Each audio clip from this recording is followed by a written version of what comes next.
ಮಿತ್ರರೇ, ಎಲ್ಲರಿಗೂ ನಮಸ್ಕಾರ. HR ರಿಸೋನೆನ್ಸ್ ಚಾನಲ್ಗೆ ತಮ್ಮೆಲ್ಲರಿಗೂ ಆದರದ ಸ್ವಾಗತ. ತಮಗೆಲ್ಲರಿಗೂ ತಿಳಿದಿರುವಂತೆ ಮಾರ್ಚ್ ತಿಂಗಳಲ್ಲಿ ರಾಷ್ಟ್ರೀಯ ಸುರಕ್ಷತಾ ದಿನಾಚರಣೆ ಅಲ್ಲದೆ ರಾಷ್ಟ್ರೀಯ ಸುರಕ್ಷತಾ ಸಪ್ತಾಹ ಅಷ್ಟೇ ಅಲ್ಲದೆ ಕೆಲವೊಂದು ಕಡೆ ಸಂಪೂರ್ಣ ತಿಂಗಳು ಸುರಕ್ಷತೆಯ ಬಗ್ಗೆ ಅರಿವು ಮೂಡಿಸಲು ಎಲ್ಲ ರಂಗಗಳಲ್ಲಿ ಕೆಲಸ ಮಾಡ್ತಾ ಇರ್ತಾರೆ ಮತ್ತು ಮನುಷ್ಯನಿಗೆ ಇದರ ಬಗ್ಗೆ ಮೇಲಿಂದ ಮೇಲೆ ತಿಳುವಳಿಕೆ ಮತ್ತು ನಾವು ರೀಇನ್ಫೋರ್ಸ್ಮೆಂಟ್ ಅಂತ ಏನು ಹೇಳ್ತೇವೆ ಅದು ಆಗುವುದಕ್ಕೆ ಈ ತಿಂಗಳನ್ನು ಕೆಲವೊಮ್ಮೆ ಮೀಸಲಾಗಿಟ್ಟಿದ್ದಾರೆ.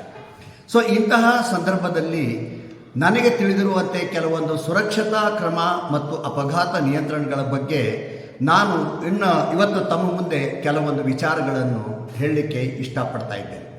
ಮೊದಲನೇದಾಗಿ ಅಪಘಾತ ಎಂದರೆ ಏನು? ಹಲವಾರು ಕಾರಣಗಳ ಸಂಯೋಜನೆಯಿಂದ ನಡೆಯುವ ಮತ್ತು ನಿಯಂತ್ರಣವಿಲ್ಲದೆ ಮುನ್ನೆಚ್ಚರಿಕೆ ಇಲ್ಲದೆ ನಡೆಯುವ ಘಟನೆಗೆ ನಾವು ಅಪಘಾತ ಅಂತ ನಾವೆಲ್ಲ ಹೇಳ್ತೇವೆ. ಇದು ಅಪಘಾತ ಯಾರಿಗೂ ಆಗಬಾರದು. ಯಾಕೆ ಅಂದರೆ ಇದು ತುಂಬ ನಷ್ಟಕರವಾದ ಮತ್ತು ಪೇನ್ಫುಲ್ ಅಂತ ಏನು ಹೇಳ್ತೀವಿ ಆ ವಿಷಯ.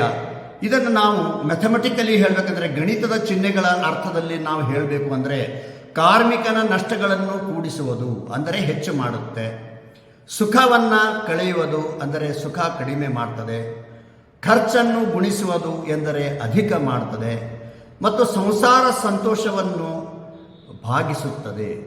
ಇದು ಆದ್ದರಿಂದ ಈ ಎಲ್ಲ ಕಾರಣಗಳಿಂದ ಯಾರಿಗೇ ಆಗಲಿ ನಾವು ಅಪಘಾತ ಆಗಬಾರದೆಂದು ನಾವು ಯಾವಾಗಾದರೂ ನಾವು ಅದಕ್ಕಾಗಿ ನಾವು ಕ್ರಮಗಳನ್ನು ತೆಗೆದುಕೊಳ್ಳಬೇಕು. ನಾನು ಕೂಡ ನನ್ನ ವೃತ್ತಿ ಜೀವನದಲ್ಲಿ ಸುಮಾರು 69 ಅಪಘಾತಗಳನ್ನು ವಿವಿಧ ರೀತಿಯ ಅಪಘಾತಗಳನ್ನು ನೋಡಿದ್ದೇನೆ. ಅದರಲ್ಲಿ ಇರುವ ಕಷ್ಟ ಮತ್ತು ಯಾರು ಆಕ್ಸಿಡೆಂಟಲ್ಲಿ ಇನ್ವಾಲ್ವ್ ಆಗಿರ್ತಾರೆ ಅವರು ಪಡುವ ತೊಂದರೆ ಅಪಾರವಾಗಿದೆ. ಅದು ಆಗಬಾರ್ದು ಅನ್ನೋದಕ್ಕೆ ನಾನು ಈಗ ತಮ್ಮ ಮುಂದೆ ಈ ನನ್ನ ಅನುಭವದ ಹಿನ್ನೆಲೆಯಲ್ಲಿ ಈ ವಿಚಾರಗಳನ್ನು ಪ್ರಸ್ತುತಪಡಿಸ್ತಾ ಇದ್ದೇನೆ. ಮೊದಲನೇದಾಗಿ ಹಾಗಿದ್ದರೆ ಅಪಘಾತ ಅಂದರೆ ಏನು ಅನ್ನೋದು ನಾವು ನೋಡಿದ್ದೇವೆ. ಅಪಘಾತಕ್ಕೆ ಕಾರಣಗಳೇನು? ಅನೇಕ ಕಾರಣಗಳಿದ್ದರೂ ಕೂಡ ಅದರಲ್ಲಿ ನಾವು 3 ಕಾರಣಗಳನ್ನು ನಾವು ಹೇಳಬಹುದು. ಅಸುರಕ್ಷಿತ ಕಾರ್ಯನಡತೆ ಅಲ್ಲದೆ, ಎರಡನೇದಾಗಿ ಅಸುರಕ್ಷಿತ ಪರಿಸ್ಥಿತಿಗಳು ಮತ್ತು ಮೂರನೇದಾಗಿ ಪ್ರಕೃತಿ ವಿಕೋಪಗಳು ಅಂತಲೂ ನಾವು ಹೇಳಿದರೆ ತಪ್ಪಾಗೋದಿಲ್ಲ. ಈಗ ಹಾಗಿದ್ರೆ ಅಸುರಕ್ಷಿತ ಕಾರ್ಯನಡತೆಗಳು ಅಂದರೆ ನಾನು ಕೆಲವೊಂದು ಮಾತ್ರ ಸಂಕ್ಷಿಪ್ತವಾಗಿ ಹೇಳ್ತಾ ಇದ್ದೇನೆ. ಅಂದರೆ ಅಪಾಯಕಾರಿ ಯಂತ್ರಗಳಲ್ಲಿ ವಸ್ತುಗಳಲ್ಲಿ ಕೆಲಸ ಮಾಡುವುದು, ಅಧಿಕಾರಿಗಳ ಅಪ್ಪಣೆ ಇಲ್ಲದೆ ಅಪಾಯಕಾರಿ ಕೆಲಸ ಮಾಡುವುದು, ಚಾಲನೆಯಲ್ಲಿ ಇರುವ ಯಂತ್ರಗಳನ್ನು ನಿಲ್ಲಿಸುವುದೇ ಕೆಲಸ ಮಾಡುವುದು, ಅಲ್ಲದೆ ಸುರಕ್ಷತಾ ವಸ್ತುಗಳನ್ನು ನಿರ್ಲಕ್ಷಿಸಿ ಕೆಲಸ ಮಾಡುವುದು, ಅಸುರಕ್ಷಿತ ಭಾರ ಅಥವಾ ಅಸುರಕ್ಷಿತ ಶೇಖರಣೆಯನ್ನು ನೋಡುವುದು, ಸರಿಯಾದ ಸ್ಥಿತಿಯಲ್ಲಿ ಇಲ್ಲದೆ ಕೆಲಸ ಮಾಡುವುದು, ಉದಾಹರಣೆಗೆ ಸರಿಯಾದ ಹುಕ್ಕುಗಳಿಲ್ಲದೆ ಭಾರ ಎತ್ತುವುದು ಇತ್ಯಾದಿ ಅಂತ ಅದರಲ್ಲಿ ನಾವು ಹೇಳಬಹುದು. ಅದು ಅಲ್ಲದೆ ಸುರಕ್ಷತೆ ಇಲ್ಲದ ಉಪಕರಣಗಳನ್ನು ಉಪಯೋಗಿಸುವುದು ಅಂಥೇಳಿ ಯಾವುದಾದ್ರೂ ಮೊದಲು ಅದನ್ನು ನಾವು ಚೆಕ್ ಮಾಡ್ತಾ ಇರಬೇಕು. ಅತಿ ವೇಗದಲ್ಲಿ ವಾಹನ ಯಂತ್ರೋಪಕರಣಗಳನ್ನು ಓಡಿಸುವುದು, ಹುಡುಗಾಟ, ಗಾಬರಿಪಡಿಸುವುದು, ಬೈಯುವುದು ಕೆಲಸ ನಡೆದಾಗೆ ಮಾಡಬಾರದು. ಉದಾಹರಣೆಗೆ ಹೇಳಪ್ಪ ಅಂದ್ರೆ ಡ್ರೈವರ್ ಡ್ರೈವ್ ಮಾಡ್ತಾ ಇದ್ದಾಗೆ ಅವನಿಗೆ ಬೈಯಬಾರದು. ಸೊ ಈಗ ನಾವು ಅದನ್ನು ನೋಡಿದಾಗ ಹಾಗಿದ್ದರೆ ನಾವು ಮುಂದಿನ ಪರಿಸ್ಥಿತಿ ಅಸುರಕ್ಷಿತ ಪರಿಸ್ಥಿತಿಗಳು. ಇದರಲ್ಲಿ ಏನು ಬರಬಹುದು? ಅಪಾಯಕಾರಿ ವ್ಯವಸ್ಥೆ ಶೇಖರಣೆ, ಕಿಕ್ಕಿರಿದ ಕೆಲಸಗಾರರ ತಾಣ, ತಗ್ಗುದಿಣ್ಣೆಗಳಿಂದ ಕೂಡಿದ ಕೆಲಸದ ಸ್ಥಳ, ಸಂಕುಚಿತ ಜಾಗ, ಮೆಟ್ಟಲು, ಬಾಗಿಲು ಇತ್ಯಾದಿಗಳು, ಹೆಚ್ಚು ಭಾರವುಳ್ಳ ವಸ್ತುಗಳನ್ನು ವಾಹನಗಳಲ್ಲಿ ಮತ್ತು ಲಿಫ್ಟ್ಗಳಲ್ಲಿ ಎತ್ತುವುದು ಅಂದರೆ ಕೆಪಾಸಿಟಿ ಎಷ್ಟಿರ್ತದೆ ಅಷ್ಟೇ ತೊಗೊಂಡು ಹೋಗಬೇಕು. ಅಸುರಕ್ಷಿತ ಕವಚಗಳು, ನಡೀತದೆ ಬಿಡಪ್ಪ ಅಂತ ಚಾನ್ಸ್ ನಾವು ಇದರಲ್ಲಿ ತಗೊಳ್ಳಬಾರದು. ಮತ್ತು ಅಸುರಕ್ಷಿತ ಪರಿಸ್ಥಿತಿಗಳಲ್ಲಿ ದೋಷಪೂರ್ಣ ಉಪಕರಣ ಅಂದರೆ ಕೆಟ್ಟಿರೋ ಟೂಲ್ಸ್ ಉಪಯೋಗ ಮಾಡಬಾರದು. ಅಸುರಕ್ಷಿತ ವಾತಾಯನ, ಅಸುರಕ್ಷಿತ ಬೆಳಕಿನ ವ್ಯವಸ್ಥೆ, ಆಮೇಲೆ ದೋಷಪೂರ್ಣ ಉಡುಪುಗಳು ಅಲ್ಲದೆ ಸುರಕ್ಷತಾ ಸಾಧನಗಳು ಅಂದರೆ ಉದ್ದು ಕೂದಲ ಬಿಡುವುದಾಗಲಿ, ಸುರಕ್ಷತಾ ಸಾಧನಗಳನ್ನು ಉಪಯೋಗಿಸದೇ ಇರುವುದಾಗಲಿ, ಸಡಿಲವಾದ ಬಟ್ಟೆ ಇತ್ಯಾದಿ. ಅಸುರಕ್ಷಿತ ಕೆಲಸದ ತಾಣ ಎಂದರೆ ಸ್ಥಳ, ಅಲ್ಲದೆ ಅಸುರಕ್ಷಿತ ಓಡಾಡುವ ದಾರಿ ಎಂದರೆ ಸ್ಟೇರ್ ಕೇಸು, ವೇದಿಕೆ ಇತ್ಯಾದಿ ಅಂತ ನಾವು ಹೇಳ್ತಾ ಇರ್ತೇವೆ. ಅಸುರಕ್ಷಿತ ವಿದ್ಯುತ್ ವ್ಯವಸ್ಥೆ, ಉದಾಹರಣೆಗೆ ಲೂಸ್ ಎಲೆಕ್ಟ್ರಿಕ್ ವೈರಿಂಗು, ELCB ಒದಗಿಸದೇ ಇರುವುದು, ರಬ್ಬರ್ ಮ್ಯಾಟ್ ಒದಗಿಸದೇ ಇರುವುದು, ಇತ್ಯಾದಿ ಇತ್ಯಾದಪ್ಪ ಅಂತ ನಾವು ಅಲ್ಲೇ ಹೇಳ್ತಾ ಇರ್ಬೋದು. ಹಾಗಿದ್ದರೆ ಈಗ ನಾವು ಅಪಘಾತಕ್ಕೆ ಕಾರಣಗಳನ್ನು ನಾವು ನೋಡಿದ್ದೇವೆ ಸಂಕ್ಷಿಪ್ತವಾಗಿ. ಹಾಗಿದ್ದರೆ ಈ ಅಪಘಾತಗಳನ್ನು ನಿವಾರಣೆ ಮಾಡುವ ವಿಧಾನ ಏನು?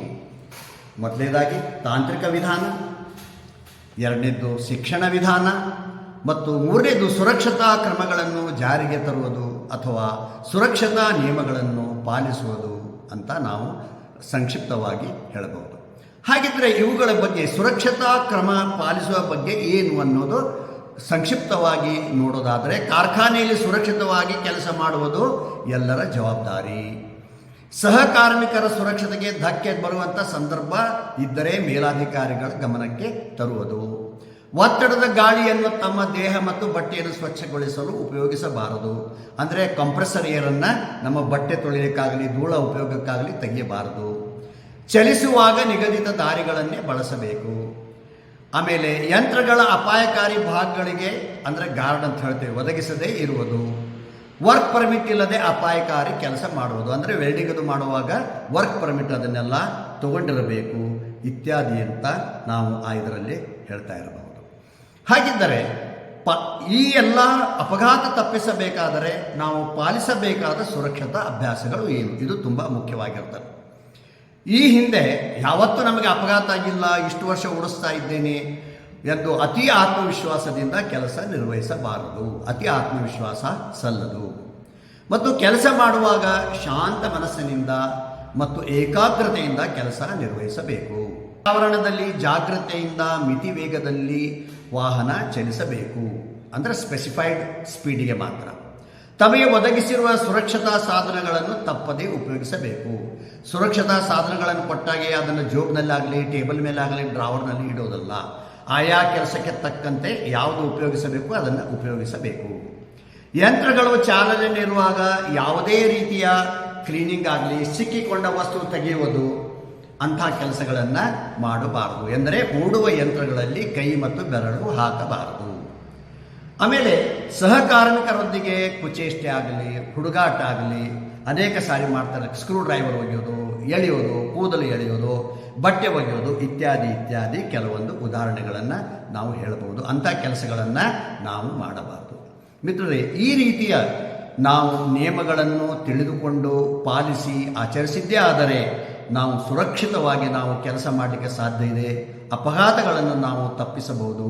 ಮತ್ತು ಜೀರೋ ಆಕ್ಸಿಡೆಂಟ್ ಅಂತ ಏನು ಹೇಳ್ತೇವೆ ನಾವು, ಸೊನ್ನೆ ರಹಿತ ಅಪಘಾತಗಳನ್ನು ನಾವು ಮಾಡಿ ನಮ್ಮ ಕಾರ್ಯಸ್ಥಳದಲ್ಲಿ, ಅದು ಯಾವುದೇ ಸ್ಥಳ ಇರಲಿ, ಫ್ಯಾಕ್ಟ್ರಿನೇ ಇರಲಿ, ಕನ್ಸ್ಟ್ರಕ್ಷನೇ ಇರಲಿ, ರೋಡೇ ಇರಲಿ, ಮನೆಯೇ ಇರಲಿ, ಎಲೆಕ್ಟ್ರಿಕಲ್ಲೇ ಇರಲಿ, ಮೆಕ್ಯಾನಿಕಲ್ಲೇ ಇರಲಿ, ಕೆಮಿಕಲ್ದೇ ಇರಲಿ, ನಾವು ಅಲ್ಲಿ ಕೆಲಸ ಮಾಡಿದಾಗ ನಾವು ಸುರಕ್ಷಿತವಾಗಿ ನಾವು ಇರ್ತೇವೆ.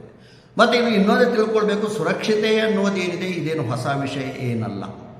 ಇದು ಯಾವಾಗಾದರೂ ಎಲ್ಲರಿಗೂ ತಿಳಿದಿರುವುದೇ ಇದೆ. ಇವನ್ ನಮ್ಮ ವೇದವಾಣಿನಲ್ಲಿ ಕೂಡ ಓಂ ಸಹನಾವವತು ಸಹನೌ ಭುನಕ್ತು ಸಹ ವೀರ್ಯಂ ಕರವಾವಹೈ ತೇಜಸ್ವಿನಾವಧೀತಮಸ್ತು ಮಾ ವಿದ್ವಿಷಾವಹೈ ಓಂ ಶಾಂತಿ ಶಾಂತಿ ಶಾಂತಿ ಎಂದು ಹೇಳಿದ್ದಾರೆ. ಎಂದರೆ ಇದರ ಅರ್ಥ ನಾವೆಲ್ಲರೂ ಕಾರ್ಯನಿರ್ವಾಹಕರು, ಮೇಲ್ವಿಚಾರಕರು ಮತ್ತು ನಮ್ಮ ಇಡೀ ತಂಡ ಸುರಕ್ಷತೆಯ ಅತ್ಯುನ್ನತ ಗುಣಮಟ್ಟವನ್ನು ಕಾಪಾಡಿಕೊಳ್ಳೋಣ. ಅಂದರೆ let us follow all SOP standards, instructions ಇತ್ಯಾದಿ ಇತ್ಯಾದಿ. ಮತ್ತು ನಾವು ಸೌಹಾರ್ದಯುತವಾಗಿ ಕೆಲಸ ಮಾಡೋಣ ಮತ್ತು ಯಾವುದೇ ಅಪಘಾತವಿಲ್ಲದೆ ಫಲಿತಾಂಶಗಳನ್ನು ಸಾಧಿಸೋಣ ಎನ್ನುವ ವೇದವಾಣಿ ನಾವು ತಿಳಿದುಕೊಂಡು we all executives, supervisors and our whole team preserve the highest standards of safety. Let us work together amicably and achieve the results without any accident ಎನ್ನುವುದು ಅತ್ಯುತ್ತಮವಾದ ನಮ್ಮ ವೇದವಾಣಿಯನ್ನು ನಾವು ಸದಾ ನಮ್ಮ ಮನಸ್ಸಿನಲ್ಲಿಟ್ಟುಕೊಂಡು ಜಾಗೃತರಾಗಿ, ನಾವು ಜಾಗೃತರಾಗಿರುವುದಲ್ಲದೆ ಇತರರಿಗೂ ಜಾಗೃತಿಯನ್ನು ಮೂಡಿಸಿ ಇಂತಹ ಮಾರ್ಚ್ ಸುರಕ್ಷತಾ ಸಪ್ತಾಹದ ದಿನದಲ್ಲಿ ಇದನ್ನು ನಾವು ಪುನಃ ಮನವರಿಕೆ ಮಾಡಿಕೊಂಡು ನೆನಪು ಮಾಡಿಕೊಂಡು ನಾವೆಲ್ಲರೂ ಹಾಗೂ ನಮ್ಮ ಸಮಸ್ತ ಬಳಗ ಕುಟುಂಬ ಸಮೂಹ ಸುರಕ್ಷಿತವಾಗಿ ಕೆಲಸ ಮಾಡಿ ಸಂತೋಷದಿಂದ ಮನೆಗೆ ಹೋಗೋಣ ಹಾಗೂ ಸಂಸ್ಥೆಯಲ್ಲಿನ ಮತ್ತು ನಮ್ಮ ಸಮಾಜದಲ್ಲಿಯ ಗುರಿಗಳನ್ನು ಸಾಧಿಸುವ ಮೂಲಕ ನಾವು ಸುರಕ್ಷಿತವಾಗಿ ಬಾಳೋಣ ಹಾಗೂ ಸಂತೋಷದಿಂದ ಇರೋಣ ಎಂದು ಹೇಳುವ ಮೂಲಕ ಮಿತ್ರರೇ, ನಿಮಗೆಲ್ಲರಿಗೂ ಇಂತಹ ರಾಷ್ಟ್ರೀಯ ಸುರಕ್ಷತಾ ಸಪ್ತಾಹದಲ್ಲಿ ನಿಮಗೆಲ್ಲರಿಗೂ ಶುಭವಾಗಲಿ, ಜಯವಾಗಲಿ, ನಿಮ್ಮ ಜೀವನ ಸದಾ ಸುರಕ್ಷಿತವಾಗಿರಲಿ ಎಂದು ಹೇಳುವ ಮೂಲಕ ಇಲ್ಲಿವರೆಗೆ ತಾವು ಈ ನನ್ನ ಕೆಲವು ವಿಚಾರಗಳನ್ನು ಕೇಳಿದ್ದಕ್ಕಾಗಿ ತಮಗೆ ಧನ್ಯವಾದಗಳು. ಒಂದು ವೇಳೆ ಈ ವಿಚಾರಗಳು ತಮಗೆ ಹಿಡಿಸಿದಲ್ಲಿ ಈ ವಿಡಿಯೋವನ್ನು ತಮ್ಮ ಎಲ್ಲ ಮಿತ್ರರಿಗೂ, ಸಂಬಂಧಿಸಿದವರಿಗೂ, ಕಾರ್ಮಿಕರಿಗೂ ಎಲ್ಲರಿಗೂ ಇದನ್ನು ಕಳುಹಿಸಿಕೊಡಿ. ಹಾಗೂ ಅಲ್ಲದೆ ಇದರ ಬಗ್ಗೆ ತಮ್ಮ ವಿಚಾರಗಳು ಏನಾದರೂ ಇದ್ದರೆ ಕಾಮೆಂಟ್ಸ್ ಬಾಕ್ಸ್ನ ಈ ವಿಡಿಯೋನಲ್ಲಿ ನಮೂದಿಸಲು ಮರೆಯಬೇಡಿ. ಮತ್ತು ಕೊನೆಯದಾಗಿ ನಮ್ಮ HR ರೆಸೊನೆನ್ಸ್ ಚಾನಲ್ಗೆ ಚಂದಾದಾರರಾಗಲು ಮರೆಯಬೇಡಿ ಎಂದು ಹೇಳುವ ಮೂಲಕ ಒನ್ಸ್ ಅಗೈನ್ ತಾವು ನಮ್ಮ ಈ ವಿಡಿಯೋವನ್ನು ಶಾಂತಚಿತ್ತದಿಂದ ಕೇಳಿದ್ದಕ್ಕಾಗಿ, ಆಲಿಸಿದ್ದಕ್ಕಾಗಿ ಧನ್ಯವಾದಗಳು. ನಮಸ್ಕಾರ.